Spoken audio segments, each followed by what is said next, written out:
Hey, it is the Fantasy NBA today. It is Rick Kamla. And in for Hall of Famer Steve Alexander is Tim Woodson, Sports Ethos fantasy basketball expert. We've worked before, Tim. It's great to Oh, be back yes. on the air with you. What's up, man? Dude, free agency starts later today. How great is this? Oh, man, this is like mini Christmas for basketball fans. It's like the trade deadline and then this. So I am geeked myself. Super excited to be here. And I'm psyched to be on the air with you. And so we'll vibe out with Tim. We got a lot to talk about, guys. We're going to review the draft from a fantasy perspective. We're also going to look at a lot of the transactions that have happened. You know, Harden getting re-upped with the Clippers and all that kind of stuff. DeAndre Ayton getting bought out.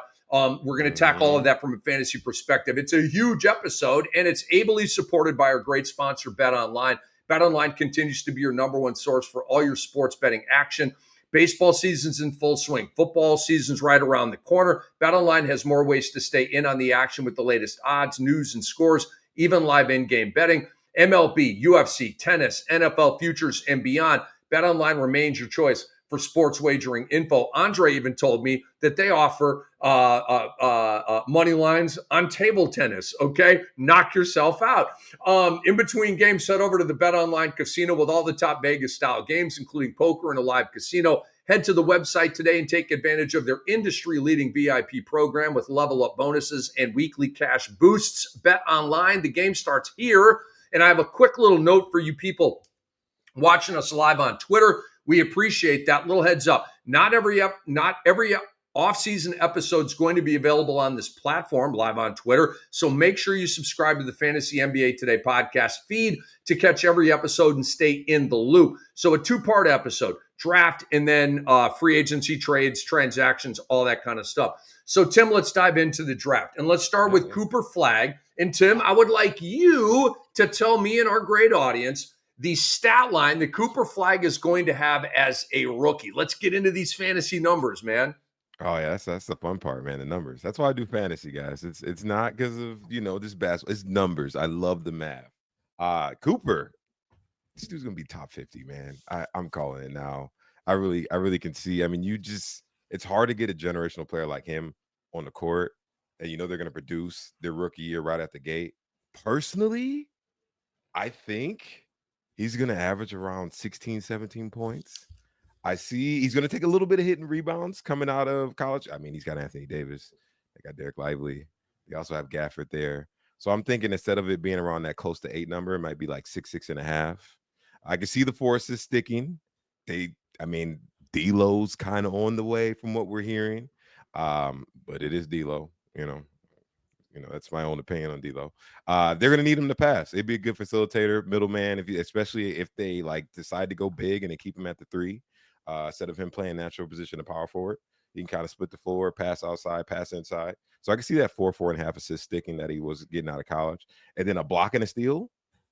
I mean, right there, all together, 16, 6, 4, blocking a steal, 47. 84 at the line. Those numbers don't seem like they're gonna falter that much coming out of college. That's a top 50 player by design. Just like How many?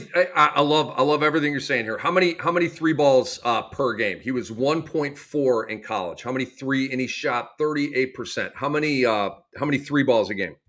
I think his volume's gonna need to kick up a lot more because Kyrie's out for half of the season. They're gonna need some outside shooting. I mean, sure, D'Lo's gonna be there.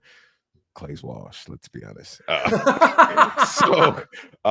I can see that. Maybe it'll be maybe close to 1.7, 1.8, closer to the 2 end, but you might have a drop to maybe 36, 35%. It's just okay. Dude, I mean, it's gonna float, but dude, we are. why would we not draft that? We are on the same page. I'm telling you, Tim. We're on the same page here. Let me go into my projections on. So I'll give the college line for the people out here. For those in the back that haven't looked this up yet, right? His college line was 19, 7, and 4. Okay.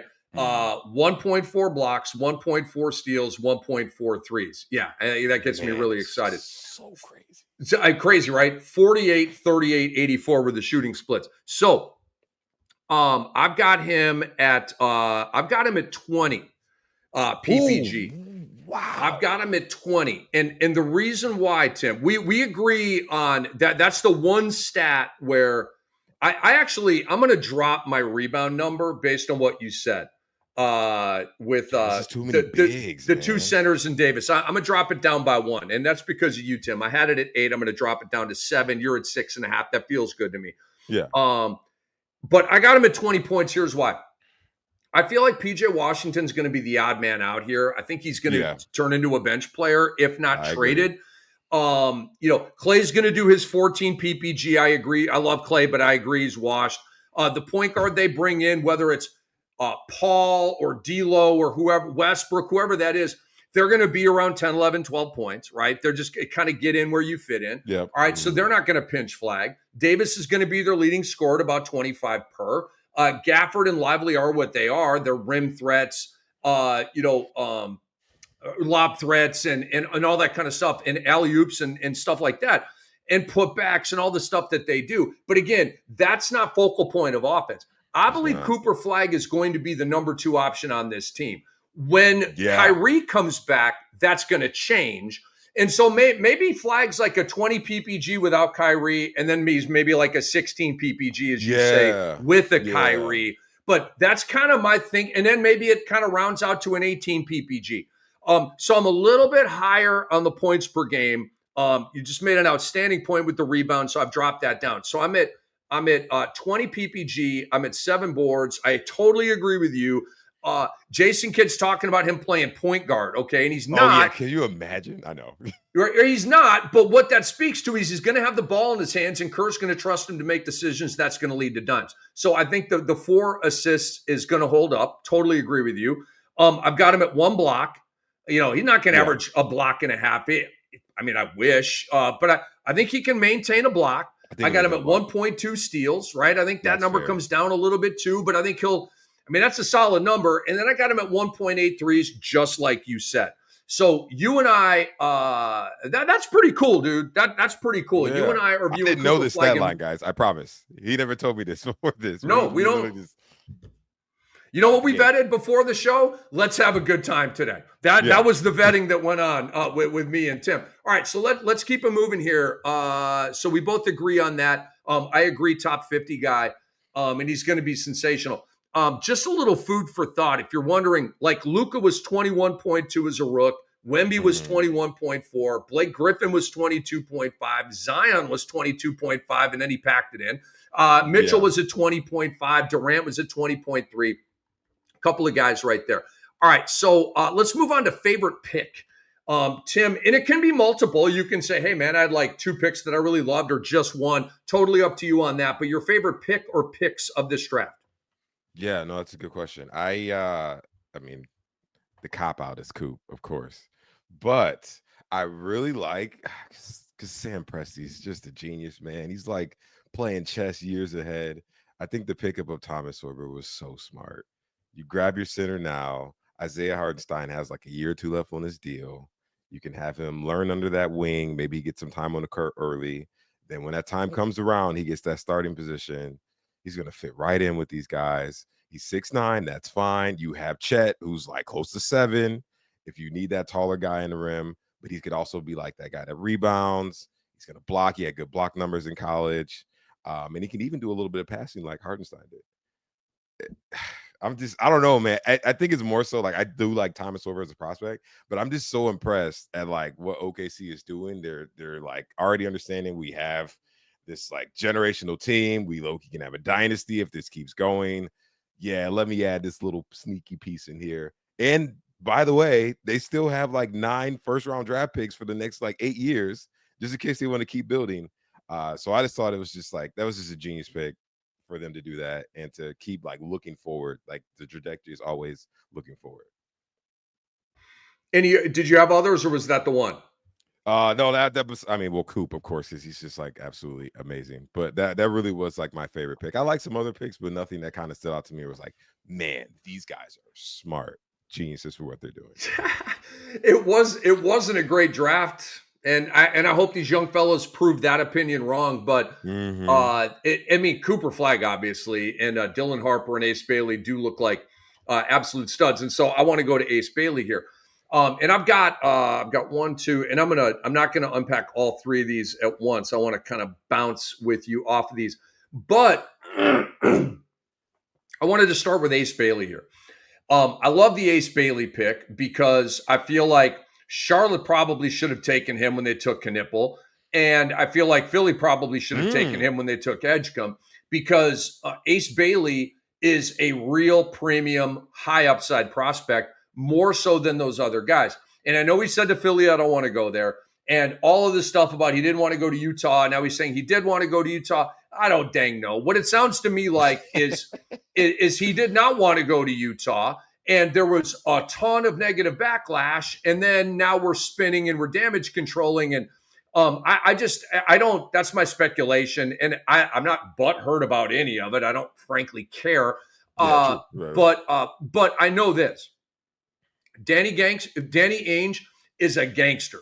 All right. And if anybody thinks they're going to big boy Danny Ainge, they got another thing coming. Yeah, it never works. LeBron James tried to big boy Pat Riley. I got intel from a great source. The breakup of the Heatles was a sort of disagreement between Riley and LeBron. And LeBron told Riley, it's Spo or me. And Riley said, it's Spo, goodbye. Nobody's going to tell us how to run our franchise here. And so LeBron tried to big boy Riley, and Riley said no. And so if you think Ace Bailey is going to big boy Danny Ainge, no, absolutely not.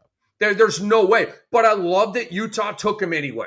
Okay? Like, yeah, you didn't work. I don't think he worked out there, but I don't care. You're the best prospect on the board. We're in the process of trading Sexton, probably trading Clarkson. We're going to need you. And so I think Ace Bailey's going to start for Utah this upcoming season. Wow. I do know. I mean, talent-wise, absolutely. He had the highest ceiling at the point in the draft where they grabbed him. That's by definition, that's a value pick. Like you should have gone higher. No doubt. Interesting. I'm like more so. I'm not worried about Ace. I'm kind of worried about the Jazz mismanaging the situation. I don't disagree with that. Yeah, that's all the shutdowns and the tanks and the guys never all the yeah. I do, but I think, knock on wood, if Laurie ends up moving too, like, yeah, I think it's free reign. Ace Bailey gets to just run nuts for the whole year, and I mean, essentially it's your team, man. You're the highest prospect on the team. You got Keontae, you got Collier. They still have Kessler at the moment. Like, time to build, time to start. A real like chance to rebuild. So see what happens. Yeah, trading Collins, trading Clarkson. They might trade Markkanen. There's a lot going on there with Utah, but I do like. I like that Utah made the pick anyway, and I like I think there's a real path to some serious playing time here for Ace Bailey. I like the Kasparas Jakučiūnas pick by the Miami Heat. I don't have it written down here. I think they got him at 20, where they get everybody, right? Khalil Ware, Jaime Jaquez. They're always getting these guys second half of the first round. And I don't know what the hell happened with Jaquez last year, but I loved him at UCLA, loved him as a rookie, and then it just got weird. Khalil Ware, they refused to trade him in a Kevin Durant trade. Okay, so that's going well, I would say. And what I like about the Jakučiūnas move here is the Heat need playmakers and ball handlers. You've got Hero, but he's not a one. Davion Mitchell is probably going to start, but he's a defensive one. You know what I mean? He's not like a dynamic point guard. He's like an unbelievable defensive player who's a pretty good point guard. So I just like the skill set going in there to Miami. And I think it's a value pick. You know, I was reading Gavoni, reading these other guys. Most people had Jakučiūnas with a top 10 grade, and he fell like 10 picks later than that. So I think opportunity and in value-wise for Miami, I really like that pick. Yeah, I like Jakučiūnas too. I had him. I know we're gonna talk about this a little later, but like as a second stringer, potential first if they decide to maybe do Davion off the bench because he played well off the bench like to end the season last year, and then we might see him if he feels comfortable. If Spo believes in him, we might see more of him because he's a good passer and he can score. He has a nice little skill set on him, good height on him. I think he has an opportunity too. I like that pick as well. I think one pick, I didn't even get a chance to mention this, that I did like in the second round. I'm kind of a fan of the Ryan Kalkbrenner pick. Yeah, me too. I like Kalkbrenner. For Charlotte, and I think he can start. Now that Yusuf Nurkic is going, Diabate's cool, but no, like if you want to really rebuild, I think there's a chance he starts. I think Charlotte needs to go get DeAndre Ayton. Really? Yeah, because they're a team full of chronic underachievers. So he's a perfect fit there. That was not the reason I was expecting, but it makes total sense. Makes total sense. I mean, right now their starting center is Moussa Diabate. I like Moussa Diabate as a backup. Moussa Diabate is your starting center. Come on, man. Come on, man. Do better. You got to do better than that. Yeah, you got to do better than that. The last Affinity Stone. Finish the ring set. Go get Aiden. That's all we need. Oh, my God. Hey, I want to tell you guys, on our Dynasty Rookie Rankings by Mark Camaro, Casper's is highly ranked. Go check it out right now, sportsethos.com. There's a lot of buzz about Jaco Jonas. A lot of us like him and that pick. And I know my boy Andre, our great producer Andre Lemouche, who is Mr. International Basketball, he is a fan of Jaco Jonas as well. A bigger fan of Jaco Jonas than he is of Demeen, the point guard taken by the Brooklyn Nets. I'll tell you that right now. And then, is it Kamen or Common? I need for Maluach. I know how you say his last name, Maluach. It's Kamen, right? I thought it was Common. Is it Common? So you say like Common. We're still getting familiar with a lot of these pronunciations. Yeah. And I think we nailed Jaco Jonas. Okay, so I mean, give us a break. That was here. A W. That was a W. Yes, it was. It is Common. It is common. Okay. All right. So I'm going to not overthink it. It's like the word common. Okay. Common Maluach. Anyway, let's talk hoops. You trade for Mark Williams, a move that I liked, and you get Maluach. And so now, like, and I don't know, let me go to my Phoenix depth chart right here, because you got the kid that played last year some center, Oso Igudaro. Yeah, Nick Richards' option was just picked Nick up. Richards. Tim, Nick Richards' $5 million team option was just picked up. So Maluach right now I project to be a third stringer on the Phoenix Suns, as is. I didn't know they picked up his option. Yeah. That's the thing. I love I'm sorry, not Nick Richards. I love Mark Williams. Dude's a baller. He's a baller. But now I'm a little concerned because how crowded it is. How crowded? Yeah, no, not only how crowded it is. I'm not worried about. I think Mark Williams is starting out the gate. I'm concerned about his health a little bit because this trade got rescinded last year. The whole thing was a conundrum with the Lakers, and then they trade him and they get like 2 back end. Some people call them fancy first round picks, fancy second round picks because they're like 29 and there's one for next year. Are they just kind of wanted to get off of him? Because he's like has this high ceiling now, but will it last long term? So that kind of scares me about Mark Williams, which makes me think like Common's going to have a quicker run on the court than we may think for years to come. It's an interesting take. What I would say is the Charlotte franchise has made a whole lot of mistakes, haven't they? And they're like, yeah, absolutely. This feels like another one.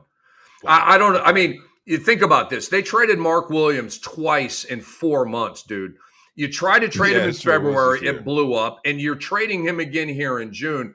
Like, what the hell, man? Like, I don't know. Did he I don't know what he did to piss off that team, but I know his numbers last year were absolutely fantastic. Absolutely easy. And I know this. I know this LeBron maybe leaving the Lakers thing wouldn't even be a convo if Mark Williams were in that uniform right now, but he's not. So all right. So like, I bring up Maluach because, like, if they move Nick Richards, and there is talk about them moving Nick Richards, there is some interest with other teams out there. Boom, then Maluach is the backup to Mark Williams, who's probably not going to play 82 games. So Maluach would then get some starts. So that's why that's one of my favorite picks. And I like Maluach a lot. Like in Dynasty, like no matter what team he was on, like I'd be all over Maluach. I see 2.5 blocks. I see doubles. I watched him at Duke.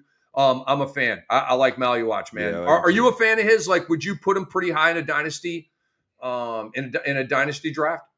Yeah, I would. If you're doing like just the rookies, I absolutely would. I'd probably draft them closer to the top 10, top 11, if possible. Even maybe sooner than that. Maybe like top 7, given his like potential stat set. Absolutely. I had him on my list too. It was like potential second stringers, like where it could all fall if things fell in place for him. I'd grab him. All right, so Tim Woodson in for Steve Alexander today, Sports Ethos fantasy basketball expert. Let's talk about favorite fit. You go first on this one, Tim. Favorite fits from this draft. I Fantasy like fits too, right? Playing time fits. okay. Team fits. If we're just talking team fits, I think long term, I really like Carter Bryant. I feel like because how the Spurs are moving, they have all these high usage guys that they're grabbing. You got Fox, you got Harper, you got Cass. These guys need the ball in their hands. They like to shoot, they like to do things. And of course, you have the generational player known as Wemby. So then you get Carter Bryant in here. This 3-and-D guy doesn't need the ball in his hand, can survive off of 6-7 shots a game, and he's going to run rapid on defense. This is like, I mean, he's not Bruce Bowen, but this reminds me of like, oh, they just grabbed their Bruce Bowen for like their fantasy, like, or their dynasty for the future. So that's why I think Carter Bryant's going to be absolutely amazing for years to come on that team. I like it. I like it a lot. Maybe not this year. Not this year. No. It's Maybe not not possible. this year. We got to get, as our guy Dr. A like said, we got to get Harry B out of the way. Harrison Barnes is jamming this thing up, man. But playing his 30, 33 minutes, taking minutes from all these young cats. So favorite fit for me. It is how you say this guy, the Brooklyn first pick at number 8. It's Igor Demine. And I like the fit. Now he's got to win the job. They drafted 3 point guards. Reminds me of when the Wolves drafted 4 point guards in the same draft they passed on Steph Curry twice. But they drafted Demine, Nolan Traore, a French player, and Ben Saraf. Hope I'm getting his name right. It's either Saraf or Saraf. And Danny Wolf is a passing playmaking big. And his brother, unfortunately, will be memed forever with the cry face. Which was really difficult. I felt bad for the kid. I'm like, somebody throw this dude a towel, please, for the love of God. He's never going to live this down. National TV. I mean, boo-hooing, bro. Yeah. Like, big boo. I get the emotion of throw him a towel. Let the kid cry in a towel. Yeah. Oh, that was kind of a weird scene. Kind of a weird scene. I wanted Monica McNutt, who I love, to catch up with the brother and just get him balling. Just crying his ass Twitter, off, man. you know? Everywhere. Sorry, man. It's caught. The digital footprint's there, man. It's there forever. Anyway. I don't know a lot about Demine. He's a big playmaker. Andre was kind of giving me some of the goods on him off the air here, and look, it's a dice roll for Brooklyn. But one of these guys, it doesn't feel like, Tim, Brooklyn is gonna go get a stopgap point guard. It doesn't feel like they're gonna go get a Ty Jerome or I don't have my free agent list in front of me. Chris Paul, Russell Westbrook, a guy like that. They already had D'Lo. I don't see them bringing him back. Yeah. It feels like they just want to be young and build and see how this all works out. So in that way, I do like the fit. Theoretically, for Demine, if he can win the starting job, he should play 28 minutes a game. And Tim, as well as anybody, if you're playing 28 minutes a game, there's going to be some statistics there that we can use in fantasy. Yeah. Absolutely. I totally agree.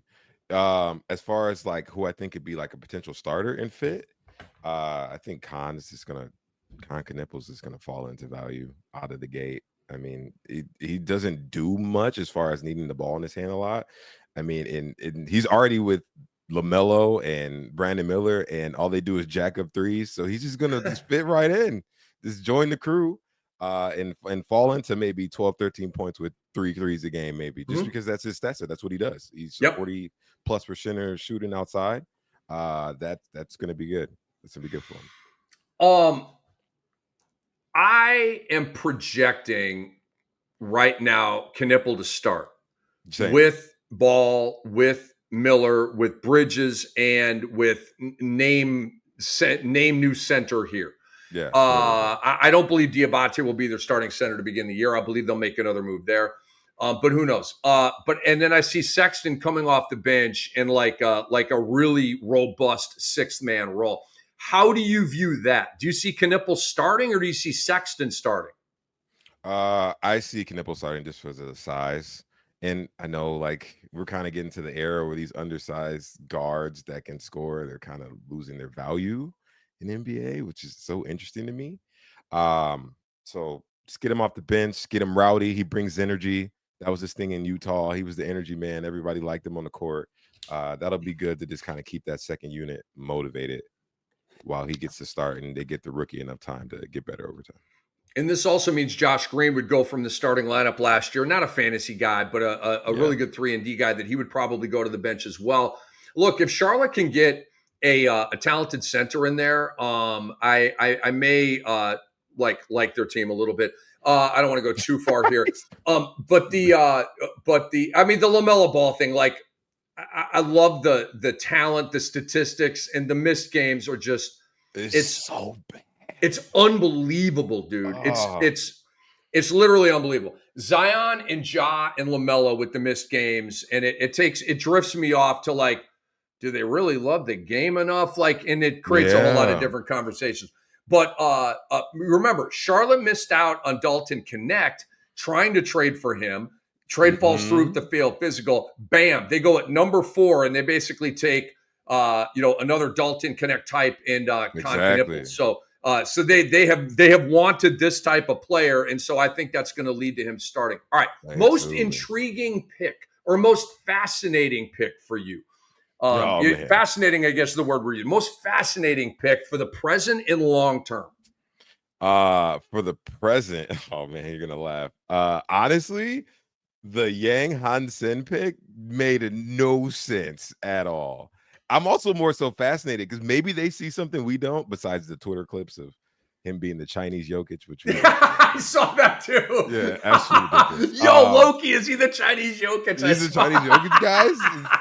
Did we win? Hold on. Remember Bruno Caboclo? They were calling him the Brazilian Kevin Durant. That didn't work out. That doesn't work out, brother. I'm gonna be honest. Didn't work out, man. But they drafted him. My more so thing, we know that they're looking to buy out DeAndre Ayton. Robert Williams, love him to death, but the man can't stay healthy. So that just leaves, technically, it leaves Yang and it leaves Donovan McClingan. Now, I know they said that Yang was most likely going to be in the G League, spending some time developing. Totally understand. He's a little raw right now. He's still young. But do they have the faith that we think they do in Donovan McClingan? Why did they go grab Yang? That's my whole thinking on the matter. And so I'm interested to see like how that plays out, maybe these next few years, maybe 1, 2. That's why I said more so the present instead of the future. I like it. I think they knew that the Ayton thing was unzippering. They've been trying to trade Robert Williams for a while now. Obviously, not a lot of suitors because of the long injury history. Yeah. And he's making a decent wage, 12, 13 million. Although I think he's in an expiring contract this year, so that'll make it easier to move him. I think he's going to be on the move somehow, some way this summer. And I believe your 3-pack of centers will be Klingon. It's not Wang, it's Wong, right? Help me out with it. Is it Wang or? Oh my God, I'm tripping out right now. Why am I thinking W? It's Y. I had a moment right there. My bad. It might be Yang Hansen. Yang Hansen. I just sorry. That was just a mistake. So many names. Yang Hansen. But yeah, dude, I think Duop Reith is going to factor in this too. He is still under contract with the Blazers. Duop. So Duop is probably going to be the backup. And Yang Hansen then will come in when he's not with the G League. He'll be the 3rd string. I don't know. Maybe Yang Hansen beats out Reith and becomes the 2nd string center. I don't know. It's something I'm kind of looking at actually because Joe Cronin loves Yang Hansen, and he's on my list as well of the most intriguing picks. Like Portland, what were you doing? Nobody had this high of a draft grade on Yang Hansen, but okay, like. I like the Sharp pick. I like the Klingon pick. I like the Scoot pick. Regardless of sort of playing time and how it's worked out, I liked all of those picks, right? Yeah, and so I'm not going to sit here and bang on Joe Cronin. Frankly, I think he's done a pretty good job, and I'm gonna give him the benefit of the doubt with this. I got another one for you, Tim. Okay. Asa Newell to the Atlanta Hawks at 23. I think they got themselves a diamond in the rough. What if memory serves, sir? I don't have this in front of me. He's 6'11", 220. All right, and he's a wing. He's a 6'11", 220-pound wing in today's NBA. Yes. Give me some of that, bro. A dream unicorn. And so he was projected by Kevin Pelton of ESPN to be eighth. He fell to 23. I think this was an outstanding draft pick by the Atlanta Hawks. I don't think he's going to be a great. Let me go to my Hawk depth chart right now. I think I have Newell backing up Shea. Yeah, I got him backing up Shea, but we still don't know if Okongwu's going to start at 4, Jalen Johnson at 3, Shea off the bench, or if Okongwu's coming off the bench and Shea is going to start. My personal belief is that Shea is going to start. Okongwu will go back to his backup big to Capella, but it'll be to Porzingis and shit. He'll start half the games anyway with Porzingis being there. And then think about it. If you if you bring Shea off the bench, now it's going to be that much harder for Asa Newell to find the floor. So I think bringing Okongwu off the bench actually has a couple of ripple effects to Shea and Asa Newell, who could also play the 4. You have Muhammad Gay, you have V. Krejci. I have them on my second unit at wing positions for Atlanta, but I do overall like the pick for Atlanta, and I'm fascinated by it. No, I agree. And that's what I was going to ask if you had Rich Shea starting. Yeah, if you have Rich Shea starting, Asa Newell should absolutely back up. Being 6'11" at the wing position, like, come on, man, that's unicorn. That's what you want. You want this tall guy who can shoot, can rebound if needed, can play some defense. You need all of that around Trey anyways, because Trey is somewhat of a traffic cone. It's okay. We totally understand. So you need to make sure you build the right pieces around him, and you want some height around him. Either he does that lob threat floater mix, or he can pass on the outside. Trey's going to find you. That's the good thing. So I'm really excited for him too. I want to see how that plays out long term. Unfortunate. Would love to see my man Onyeka Okongwu start, but I think you're right. I think you keep Jalen Johnson at the power forward because he's just a beast, man. I love Jalen Johnson. You put KP, of course, up top, and then that allows for more time for Asa long term. I like it. Andre's giving me his combine measurements: 6'9" barefoot, so probably 6'10" with shoes. 223, 6'11" and a quarter wingspan, 8'11" and a half standing reach. Jesus, so 8'11". He's long, very, very, very long. Okay. And with that kind of wingspan, he's going to play like a 7-footer on the wing out there. Love the pick for Atlanta. And I frankly, I think they're having a good offseason here. Absolutely. And then I got another one. Hugo Gonzalez to Boston. Okay. I think it's a fantastic pick for them. So I read and this intel's from ESPN. They write he was on Real Madrid last year and they were loaded, so he didn't play very much. It dropped his draft stock versus going to a college or versus going to Australia or a team where he's going to play a lot. And Kevin Pelton says he would have been a clear lottery pick. So because he played on a great team in Europe, he fell to 28 to Boston. Last year, I told people, remember they got Baylor Shireman. And I remember watching him at Creighton, and I really liked him. And I'm like, freaking Boston did it again, dude. Like, Brad Stevens knows what the mother, you know what he's doing, man. Absolutely. He is one of the best. And so I trust that. I also, watching the video of Hugo that I've seen, he's just a feisty, high energy, high octane player that they're going to love him in Boston, man. So I'm fascinated by the Hugo Gonzalez pick. Yeah, I'm interested too. I don't know. I just don't like Boston, but hey, I got to give him credit. Either. You got to give him credit where the due. Brad Stevens knows what he's doing, and I got to commend him for that. I think long term it'll be good. I mean, you have him. You still got Peyton Pritchard down there with him. Derek White's still there. He can learn under him as far as just like being a mentor. So he's got good bearings around him to succeed. Literally, another pick I think that I didn't even get a chance to mention this one. Second rounder, and I thought it was so smart that the Suns went and got him. I like Rasheed Fleming personally. I think he is going to be an absolute beast. And to be honest, I think he might start by the end of the season. Personally, I know it sounds crazy. Over Ryan Dunn, right? Yeah, I'm not big on Ryan Dunn. That's why I think he has a better long-term prospect than Ryan Dunn. He has a higher ceiling than Ryan Dunn. Good defensive guy, can score. He's going to bring the energy. Good build on him. He's a good stocky guy. You need a guy that's going to have some strength at the wing position. And that whole roster is just shooting guards and centers. So the like runway is kind of wide open right now. They got rid of Dylan Brooks. I read something today. They're now looking to bring back Cody Martin. They're gonna end up releasing him. Hey, buddy, it's your turn. So I think Rasheer Fleming is going to actually have a good season, hopefully, I and hopefully think career. I long term, Maluach has more fantasy upside. This year, I think Fleming has more fantasy upside.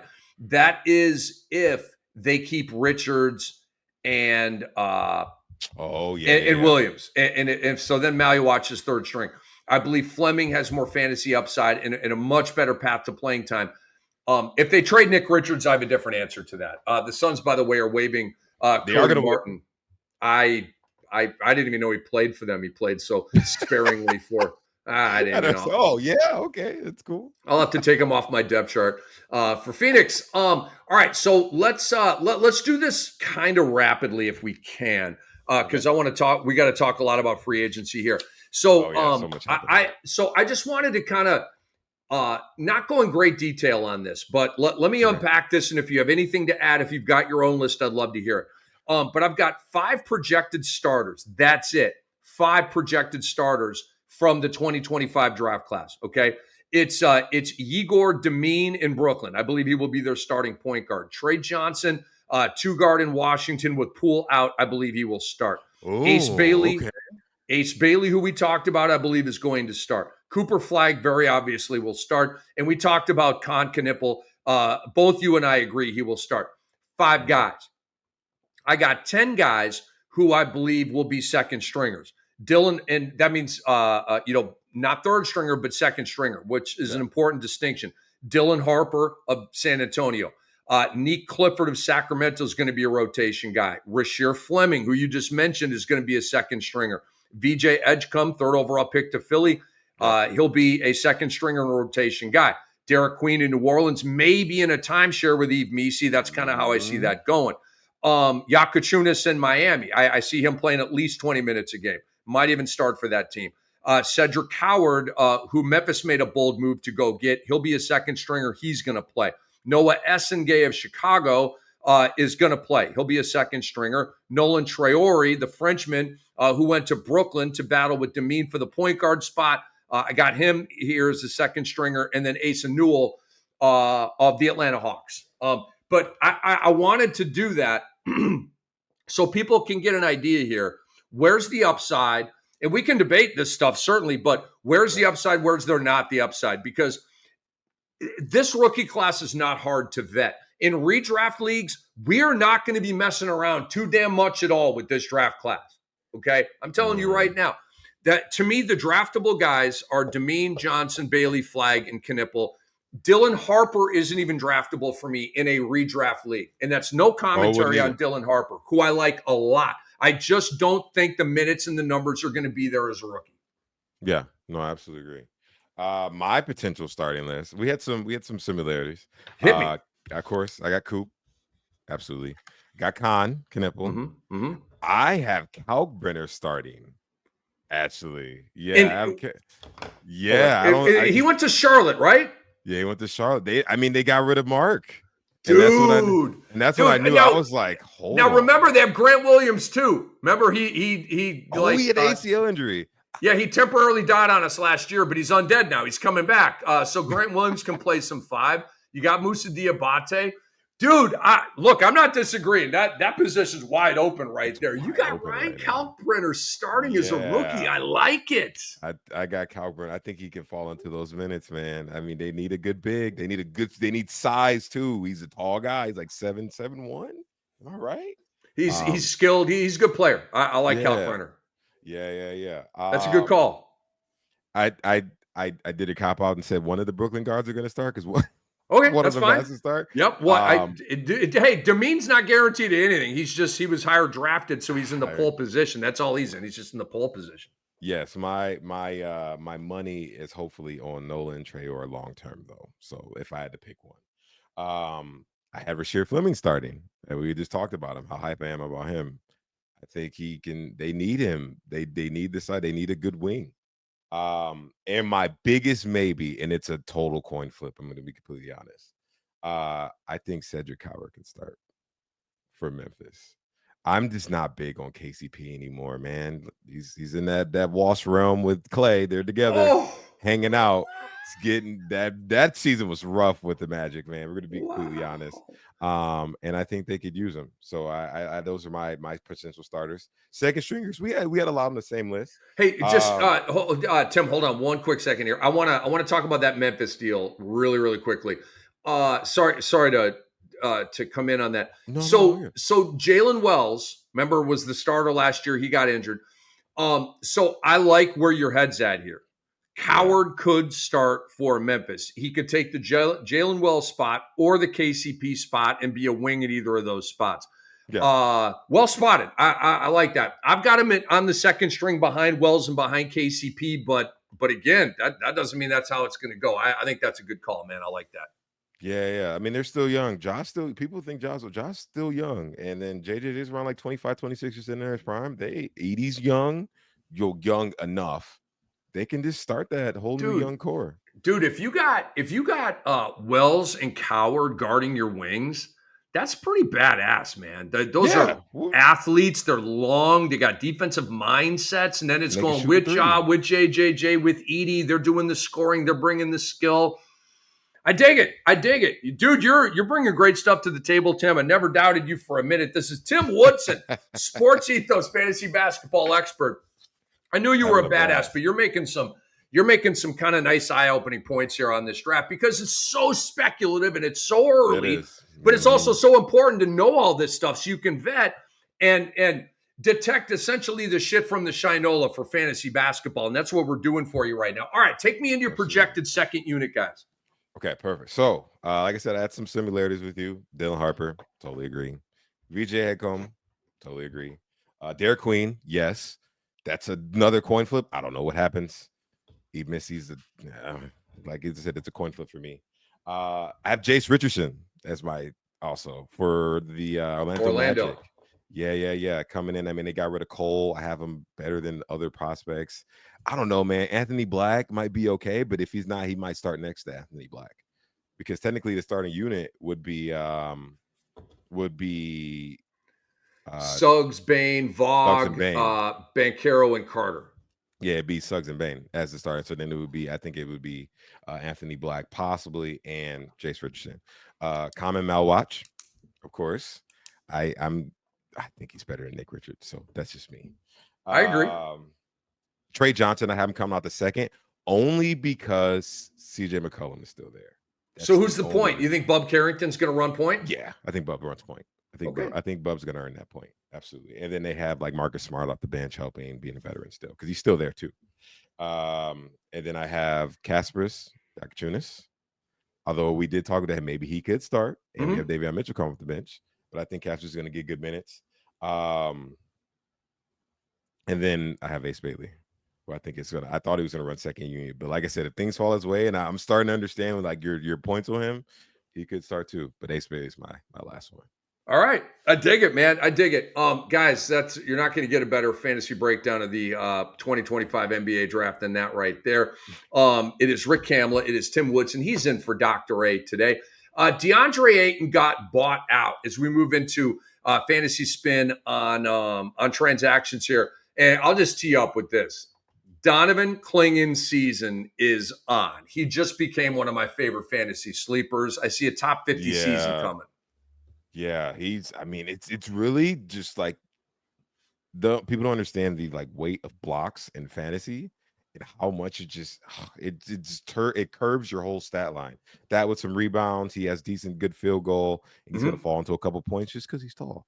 That is a potential top 50 season. My worry about him, and hopefully he's working on it this like off season, is just his conditioning. It's a big guy, he's a little heavy. He was like barely capping in at 24 minutes in college. So as long as he's like pushing that along the edge, I draft him. I draft him for sure. So, what else are you thinking about this? I think wherever DeAndre Ayton is going, if it's a winning team, I'm drafting him. I can't like him as a person, and like he misses games, and he's just kind of like that video of like Jokic and him in the playoffs, and he's just sitting on the sideline watching Jokic throw up layups, and he's like looking at him like, dude, where's the effort? But it's hard to find a center in fantasy that's going to give you a double double with good percentages, by the way, and low turnovers, and like point 0.8 steals, point 0.8 blocks, and that like transfers to like top 50. Just because of his like, it's a nice stat line. So wherever he goes to a winning team. I will absolutely pick up Aiton. Absolutely pick up Aiton. I want to let you know a couple of things, guys. That I'm going to be live at 10 a.m. tomorrow, breaking down all the action from free agency, and we're going to get to as much as we can in our episode today. Some of it will spill over to tomorrow. There's going to be a ton of other news, but I got you, and we'll be breaking down the fantasy aspect and impact of everything that happens, has happened, and will happen once free agency opens at 6 p.m. Eastern on Monday. I am not a DeAndre Ayton guy. He is a chronic underachiever who doesn't block shots, and he plays half of the games. And he gets stuck in his driveway in a snowstorm as opposed to fighting through it and going to play. He has completely duped me on all of the hype I created about him. Tim, I was the biggest DeAndre Ayton fan. Number one. Coming out of college? Coming out of Arizona, driving the damn bandwagon, bro. Like the people in San Antonio after they win a championship. They drive around downtown San Antonio honking their horns until 5 a.m. I've been there, experienced it, okay? It's the same damn thing. I can't with this guy. I can't. It's all talk, no action. He asked out of Portland because he wants to go to a winning situation. He has no idea that he has to engage in cultivating the winning situation as opposed to just riding the coattails of it. I'm done. You can have him. I will not. He is on the dead to me in fantasy list. Oh, now, wow. Dead to me. With Ja, with Zion, with LaMelo, there's a whole bunch of them. Yeah, I don't draft LaMelo. There's a whole bunch of them. And I always need to make this like, I don't dislike these guys as humans. I'm just talking fantasy ball here, but I'm passionate, and some people here and they take some stuff different ways. All right, let's get to some of the other news here. Bobby Portis, going back to the Milwaukee Bucks, 3 years, $44 million. And I bring this up, and I'm gonna kind of hit some different stuff here because we're not going to be able to get to all the moves. Mm-hmm. If the Bucks don't sign a replacement for Brook Lopez, Bobby Portis is going off this season. Oh, absolutely. I don't know if I know you know, but the people out there, if Giannis was to miss a game, you wouldn't pick up Bobby Portis. Period. Because he was gonna do what Giannis can basically do, maybe not as many defensive stats, but he was also gonna add 3 to 4 threes on top of that. You go grab him. Absolutely. If that situation does fall into his hand, yeah, I'd draft him in top 100 personally.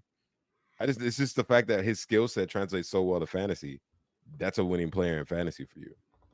He'll probably fall short of 1 block and 1 steal, so he's not great in those, but he might be like 0.9, almost get you to 2 defensive stats, but the 3-ball game, the point rebound game, he's an efficient player. He's a feisty, high energy motor player. So yeah. I'm a big fan. I like Bobby Portis a lot. All right, James Harden. Was there ever any doubt to you that James Harden, going back to the Clippers, 2 years, $81.5 million, obviously had a fantastic fantasy season a year ago, and I dig it. Like, they have role definition. You've got Norm, you've got Zoo, you've got Kawhi, you've got Harden, you've got Dunn. I just like it all because you know what, Tim? It's a known thing. We can trust the numbers that we saw last year from Harden that he will do it again this year. He'll do it again. Absolutely. And we're kind of trying to figure out the whole new, like, what's the new top 12 in fantasy, because Tatum's out, Hallie's out, Dame's out. They're all out you can count them out for next season. Great point. Kyrie is like, he's a borderline first round player, but he's got half a season. So you got to gamble. You're rolling dice with him. I'm drafting Harden in the top 12. That's my guy though. I mean, I've won some leagues with him. So he's forever like the golden child in my heart. Oh, that's cool, man. That's cool. I'm trying to think. Well, it all goes back to Cam Dynasty for me. My homies are LeBron, Harden, Cade Cunningham, Evan Mobley. Cade. Dude, let's see. No, Cade was my first pick. I think I went 8th overall. And so I wanted Mobley. I had to have Mobley, right? Yeah, And absolutely. and so he and Cade were available. So I made the decision between those two guys, and I was like, "Oh my god, I Tough. want them both." So I pulled off a trade. I traded future draft assets and some picks in that draft. I think I gave up. I might have given up my second and third round picks. I don't remember it all, but it all worked out for me. So I got Mobley at the end of the first round. So I got I got Mobley and Cade in the first round of our inaugural draft, right? And Yeah. I'm starting out with Cade Mobley. Bam, let's go. So then I make this trade, and I think I got out of round 2 and round 3, and then I had like 3 picks in round 4, and I went Harden, Braun, Beal. I said, all right, I got the young guys. Now I'm just going for stats. And the Beal Yeah. picks sucked. I mean, I know, man. hate owning Bradley. I shouldn't say it that way. I hate managing Bradley Beal because he never freaking plays. But Harden and Braun have been the power charge for 2 chips. I've won back-to-back championships in Cam Dynasty, guy, man. The GOAT. So I feel you. Like, we got our guys. Like, you help me win. Oh yeah, I'm going to be loyal to you. You're gold to me, man. Totally. You always got a home. Always got a home here. Dude, look, my only complaint, what I love about James Harden, the stats, and the guy plays every game. Like, he's not a missed games guy. He's 75, whatever. But when you get to the playoffs, and it's a different story, right? But that doesn't matter for us in fantasy. Yeah, it doesn't matter. Thank you. That doesn't matter for us in fantasy. All right, let's keep it moving here. Jabari Smith gets 5 years and 122 in an extension from Houston. And Tim, I believe this guarantees he's going to start next to Kevin Durant at the forward spot in Houston, and we're going to get a spike in numbers from Jabari next year. Are you feeling that? I do. And the only reason I realized that is when they dropped that contract, I said, oh, okay, they saw something that a lot of people didn't last year, and they can see that it's about to boom. I'm happy for him. Jabari Smith, I remember watching an interview. I think he went to a press conference with Jason Tatum, and he was like, what do you do if you're like a top lottery pick and like you feel like it's not working out for you? And I was like, man, he's beating up on himself, man. Like, you gotta go with the range. You're young. You know, people want instant success in these like days and times, but he has it. You have the skill set, you have the size, you can do it, and you have the team. Ime is your coach, and all these guys want to win. So it's his time. I'm excited for him. And they got him on, and that's a friendly contract. People don't realize for the future years, that's a very friendly contract. So kudos to him, man. It's time for him to shine.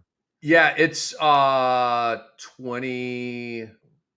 It's like 25 mil a year or something like that. It's less than 5 years. For 5 years. No, it's a great contract. It's good for him too. It's long term. It's security. You're making over 100 mil, but it is slightly team friendly, I would say. It's this one, Julius Randle, going back to the Wolves, 3 years, 100 mil, and I'll lump in the Naz Reid news with that as well, 5 and 125.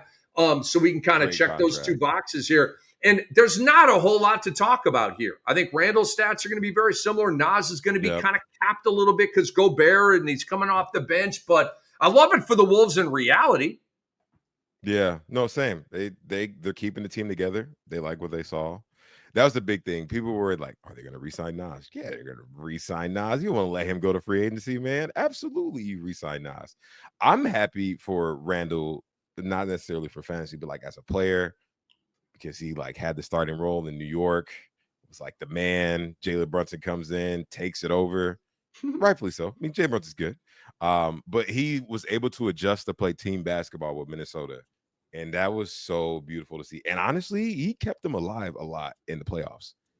Because Ant sometimes just like hit or miss. Sometimes he'll put up 30, but then the next game he might shoot 4 for 16. And it's like, oh, well, we got to go rely on our next man. So shout out to Julius, man. He's doing great. Very happy for him.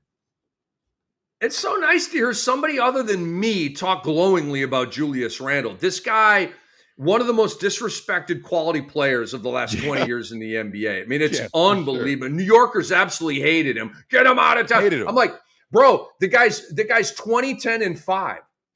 That's a Kevin. 20, 10, and 5, dude. That's Dr. J. That's Bird. That's Garnett. I mean, 20, 10, and 5, bro. Want? That's Weber, right? I mean, come on. That's give me a break. I don't get all that. Where do I want to go here? We've talked about that. Did we talk about the Malik Beasley? We did. We talked about it off Oh the my air. gosh, We have not talked brought that to the air. So about it. we got to get. I mean, it's huge news. The U.S. District Attorney's Office is investigating Pistons guard Malik Beasley on allegations of gambling related to NBA games and prop bets. And Beasley and the Pistons were in serious talks about a 3-year, $42 million contract, according to Shams Charania. Talks are on pause now, rightfully, I mean, understandably so here. Look, we're not going to talk about, because we don't know what he allegedly did. Yeah, we don't know how this is going to play out. It just, that's the news, okay? It's obviously incredibly poor timing for Malik Beasley, right on the brink of free agency, getting a big bag. Now it's on pause. So this really jams up Detroit, because I kind of all assumed all along that he would be back. Now we can't make that assumption. So the way I'm looking at this is Jaden Ivey, Osar Thompson, maybe a little bit of RJ Holland, who was the 5th overall pick last year. And so, like, and again, I hope Beasley makes it through this and can play for the Pistons and get his payday, and then he'll be that backup too and do what he did last year. Also, that might not be the case. So if it's not the case, then I'm looking at Holland, I'm looking at Osar, and I'm looking at Ivy as kind of benefiting from that. And do you think that would increase the chances of maybe a Tim Hardaway Jr. being re-signed by Detroit with the murkiness here of this Beasley situation? Yeah, absolutely. They need shooting. That team has no spacing. They absolutely need shooting. I also think it may be worth looking at maybe for deeper leagues. Simone Fontecchio might get some extra minutes because they need shooting. They need someone that can space the floor. Love Allstar. Allstar is like, that's the man. I can't wait for him to boom. Of course, we love Cade, Jaden Ivey, good guard. He's also put up better shooting numbers last year. I got a chance to write the Pistons wrap up. So I saw the increase in 3-pointers. So we might see more of the deep shots from him coming from next season. But Tim Hardaway, I mean, yeah, that he technically Malik Beasley by design was like the second best shooter in the league last year. As far as the numbers, the amount of threes he put up, his percentage over 40%. What a shame. Where are you going to find that? You're not going to find that. So Tim Hardaway, welcome back, brother. Good to see you again. We're all hoping for the best here from Malik, man. Yes, and we'll leave it at that. All right, one more ditty before we get out of here, Tim. Let's talk about the Lonzo Ball, Isaac Okoro trade. I see Isaac Okoro. Actually, I'll let you go first on this. Give me your fantasy spin on the Ball and Okoro trade. Happy for Ball. I think, his body can only probably support about 20, 25 minutes max. But having him as a secondary ball handler off the bench, oh my gosh, people don't understand how good Ball was when he was healthy. That is great. I'm from Ohio, so I'm very happy when Cleveland does something. I'm not a Cleveland fan, but like, hey, kudos to you guys. And then we know, like, they drafted Isaac Okoro in the first round. He's supposed to be this big guy. He's kind of a bust by design. Chicago is just continuing to make bad decisions. That's what Chicago does. Unfortunate. They had the Jordan time, but yeah, that's it, man. Dude, bad decision in Chicago. And I'm buddies with Karnisovas too. I am, but I gotta keep it. I am. I go back with you gotta be honest.